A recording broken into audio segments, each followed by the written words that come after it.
I finally watched the new Detective Conan movie, so let's talk about it.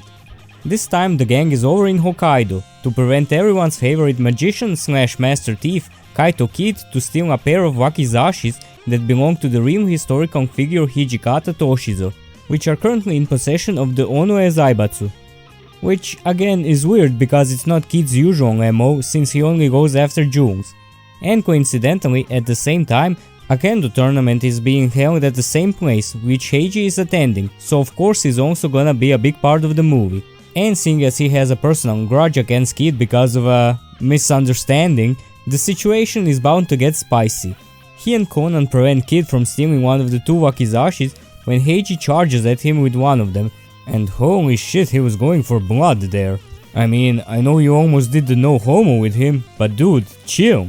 Later on in the movie, a rival businessman who is also interested in the swords appears, and he has more of them from the same set, so Kid also goes after them, and a murder occurs, because duh, you know what movie you're watching.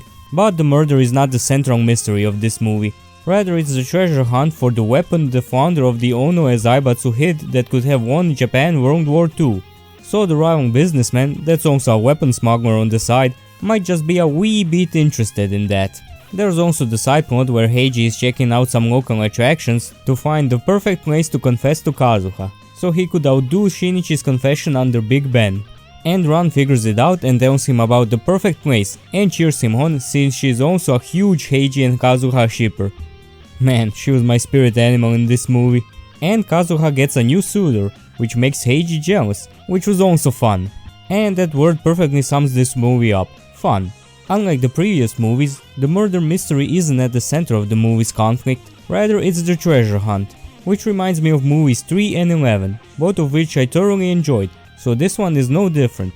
It ups the stakes compared to them by having more parties go after the treasure and making the treasure a powerful weapon which adds to the sense of urgency, but it also balances it with some light-hearted stuff like Heiji's quest to confess his feelings and the banter with his kendo rival, and of course Kid also brings some levity with him, but it also has enough dangerous moments for our main characters to navigate to not break the tension entirely. Is it more enjoyable than movies 3 and 11?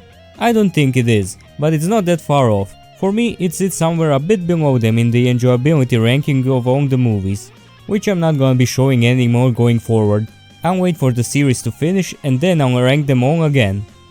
If I live that long.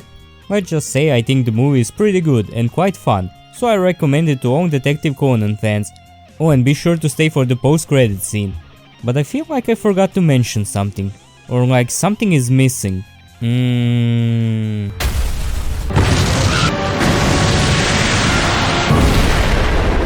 Ah yes, much better. And with that being said, hope you enjoyed this video and I'll see you next time. Bye! No homo, right? All of the homo!